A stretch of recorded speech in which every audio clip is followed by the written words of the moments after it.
What I'm going to talk about today is equivalent exchange. Equivalent exchange is a principle that you can find in physics, but also in alchemy, obviously. In physics, it's obviously when we talk about how every action has an equal but opposite reaction. Well, in alchemy, the law of equivalent exchange essentially states that you can't get something for nothing. Whatever you are trying to attain, something of equal value has to be given. Now, we can look at this in so many different ways, and just a simple way I want us to look at it is if we go to the store and want to buy something, when we get to the store, you can't grab the pack of gum that you want and keep the $2 that you have. Mm-hmm. You have to give one or the other. If you want the gum, you gotta give the money. If you want the money, then leave the gum. You can't have both of them. You can't get something from nothing. If you just look within science, there's nothing that's been created, as far as we know, out of absolutely nothing. If you go back to the absolute beginning of things, there may not have been physical matter, but there was some form of energy. Everything has come forth out of something.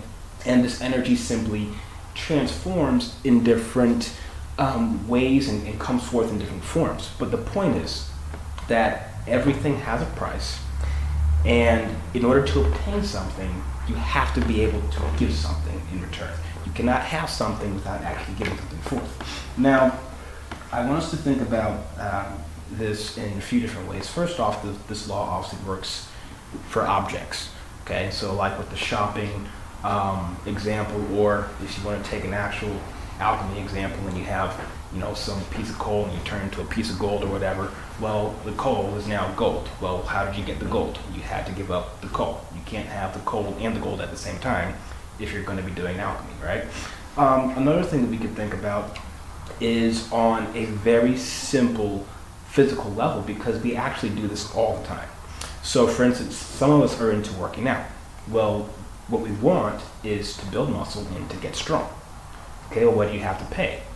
You can't just get muscly and strong out of nowhere. There's a price that has to be paid. The price you pay for strength is weakness. You can't be weak and strong at the same time in the same part of your body, right? So you're paying for strength with your weakness and with time, right? A lot of people don't like to put in time, and so you find that they will get something else to supplement for that payment. Maybe steroids, maybe some of their performance enhancing whatever, okay? And they'll do things that is essentially paying in a way that they are comfortable with paying. They don't want to pay with time, and they don't want to pay with effort, and they don't want to pay with the paying of it, so they instead pay with a different form. But it still is equivalent exchange. They have to give something in order to get something. Now, what I'm going to be focusing on mostly in this message is spiritual attributes, okay? Because they work the exact same way.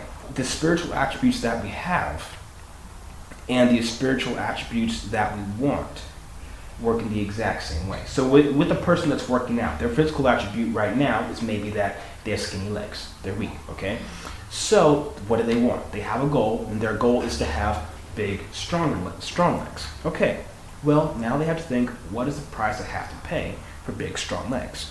Okay, time, energy, dedication. You have to put something in to get the attribute that you want. Well, spiritually, we have to think about the attributes that we want, okay? If you want to be patient, what do you have to pay with? You have to pay the impatience that you have. That's what you have. It's an equivalent exchange. You cannot be patient and impatient at the same time. See what I'm saying? You can't turn left and right at the same time. It doesn't work that way. You have to be all one or all the other. So, as we're going through this message, I want us to think about these spiritual attributes and kind of think about the opposites, because that's how you're paying for these particular spiritual attributes. If there's a positive attribute that you want to attain, you have to pay for that thing with the negative attribute that you have. And to whatever degree that you are paying, that's the degree to which you're going to receive. So for instance, if I want to attain love within myself, but there's this person that I really want to hate, and I give up some of my hate, then I'm only going to receive some love. I'm not going to have the attribute of love to its fullness. because they didn't deal with all my hate. I'm still holding on to a little sliver of hate because I just can't stand this one particular person, and so I'm going to hold on to this, and I'll be nice to everybody else, and I'll be loving and kind to everybody else. When it comes to this person, I'm going to hold on to this here. Okay, well, you did great with everybody else because you gave up your hate for everybody else, so you were able to obtain love in part for everybody else. But because you held on to some of the hate, you could not obtain love fully because it's equivalent exchange. You cannot obtain the fullness of love and still hate somebody. It can't happen because it's not equivalent. If you want to have all of the love that you can have, you cannot still have hate. You have to give up all the hate that you have in order to receive the love that you can receive. I want us to go to Galatians 5. Okay? And this scripture is just going to show us a lot of spiritual attributes, and we usually read this, and when it talks about how the two can't coexist, we usually look at it in sort of an oil and water type sense, how they just don't mix, and that's true. But for this message, I want us to look at it in terms of just the example that I'm giving, how you cannot have both at the same time, because you have to pay for one with the other. So clearly, you can't have both. Back to the gum analogy. You can't have the gum and your money. You have to have one or the other one. So in Galatians 5, we're going to read 16 to 23. In verse 16, it says, I say then, walk in the Spirit, and you will not perform the lust of the flesh. Okay, well, if you're going to spiritually purchase the way of the Spirit, well, what do you have to pay with?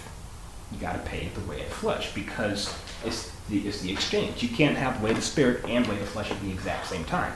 You have to give up one in order to receive the other. It says, the lusts of the flesh are against the Spirit of Yahweh, and the Spirit of Yahweh is against the lust of the flesh. In other words, one's in your pocket and one is on the shelf.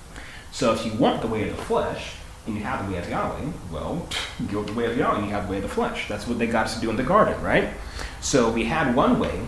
We had a way that would kind of some sort of immortality and ultimate greatness that we had, okay? And that's what we had in our pocket. But then we were presented with something else that we wanted instead. We were presented with this way of flesh that we wanted, and in order to obtain that, we had to pay with what we had.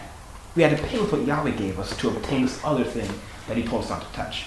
Now continuing on, it says in verse 18, for if you are led by the Spirit, are you not under the law? For the works of the flesh are obvious, which are these: adultery, fornication, uncleanness, licentiousness, God worship, sorcery, hatred, contentions, evil jealousies, rage, self-ambition, dissensions, disagreements, and all these other terrible things, envy, murders, drunkenness, revelries, and the like.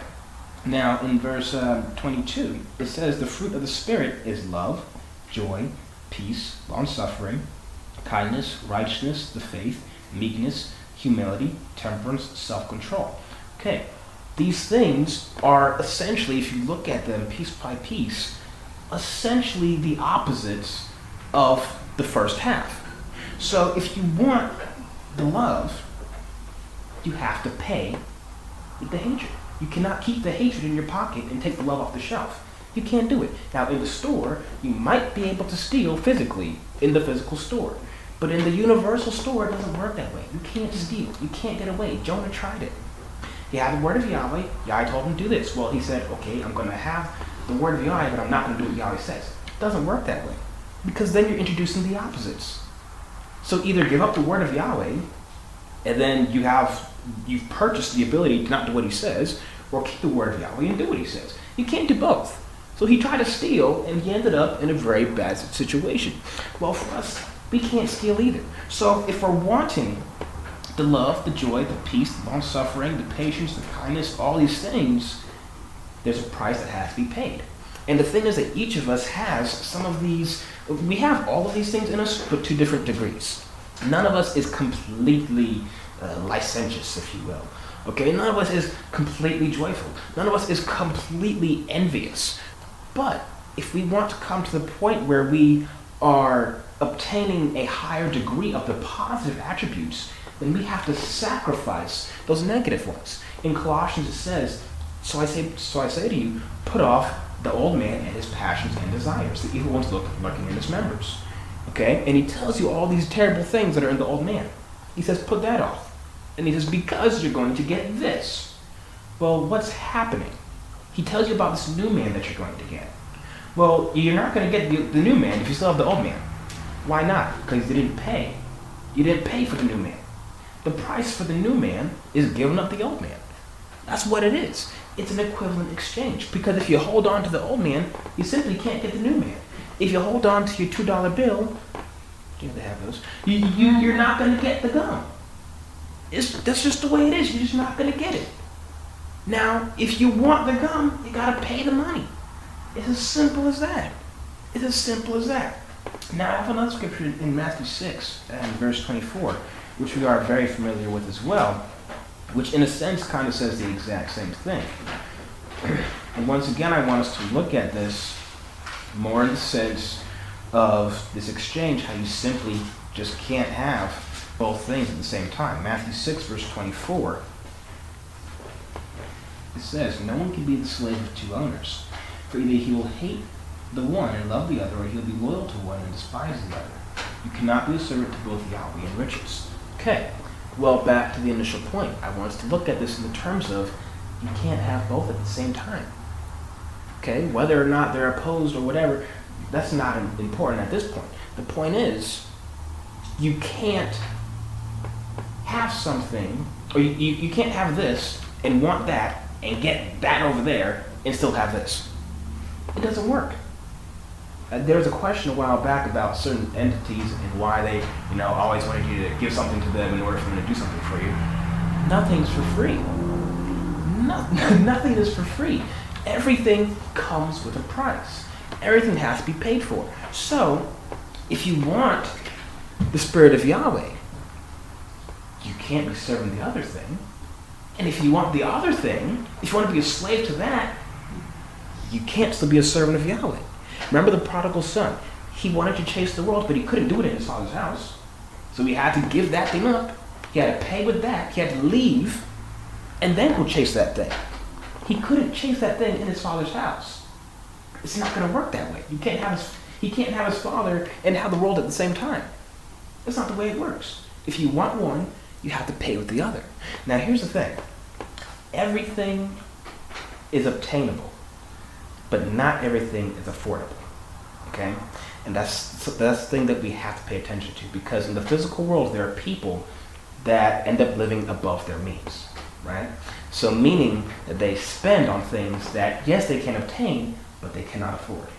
And the same thing can happen emotionally and spiritually in so many other ways. Now, the great thing is that the things that Yahweh tells us to obtain, he has a way for us to afford those things. Now, as I said, everything is obtainable. But there are some things that Yahweh has not told us to try to obtain. Now, when we try to obtain certain things that Yahweh has not given us a clear payment plan for how we're going to afford it, we may end up in deep water. That's why you find a lot of celebrities out there who end up committing suicide because they couldn't afford what they were obtaining. Couldn't afford it. The price is too high. The great thing about the things that I've mentioned in this message so far is that all you have to pay is the negativity within yourself. That's it. That's all you got to pay. You want to be a joyful person? Well, give up complaining. You want to be a patient person? Give up impatience. You want to be a loving person? Give up hatred. It's as simple as that. You want to be a strong person? Give up weakness. But it's so much easier said than done, because in those weaknesses, it feels good at the moment. It feels so great to lay in your bed till 12 p.m. It feels so great to do that. It often doesn't feel great to get up at 5:30 to do clapping push-ups or whatever. That doesn't feel great. It doesn't feel great to, take oils and stuff like, flaxseed oil or whatever the case is. But, well, why is it being done, though? Why is it being done? It doesn't feel great. It feels terrible. I'm sure there's no one on the planet that likes the taste of some of the things that some of us consume. But they consume it for a particular purpose, right? They want to obtain health, so sickness has to be paid. They got to get rid of the sickness. They have to get rid of whatever it's going to be that can bring the possibility of that sickness there. There's a payment that has to be made, and a lot of times the payment is not necessarily comfortable. So the message today is basically two things. One is that you have to know what you want. Because we can spend all day walking around the store, looking at everything, and never buy a single thing because we don't know what on earth it is that we actually want. So first, know what you want. And second, know the price you have to pay for it. And know if you're willing to pay that price. Because if what you want is something that is too much for you to afford, you have to make that decision. Am I willing to put myself in this position to obtain this thing? I will tell you for myself, I will not spend $20 on a pair of shoes. I won't. I won't. I'm not willing to pay $20 for some shoes. I'm not. Now, I may pay $20 for some other things, and there's some of you who will pay $20 for some shoes. That's fine. That's what you want. That's what you are willing to pay for it. Now, you have to consider for yourself, what is it spiritually that you want to obtain? What is it that you want out of life? And when you know what it is that you want out of life, whether it's a physical thing, whether it's a more capable body, whether it's spiritual enlightenment, whether it's just having such a great emotional persona that nothing negative can affect you or whatever the case is, whatever it is that you truly want out of life, you have to know what it is, and you have to know the price that has to be paid. And when you know that price, if you truly want it, you have to be willing to pay that price.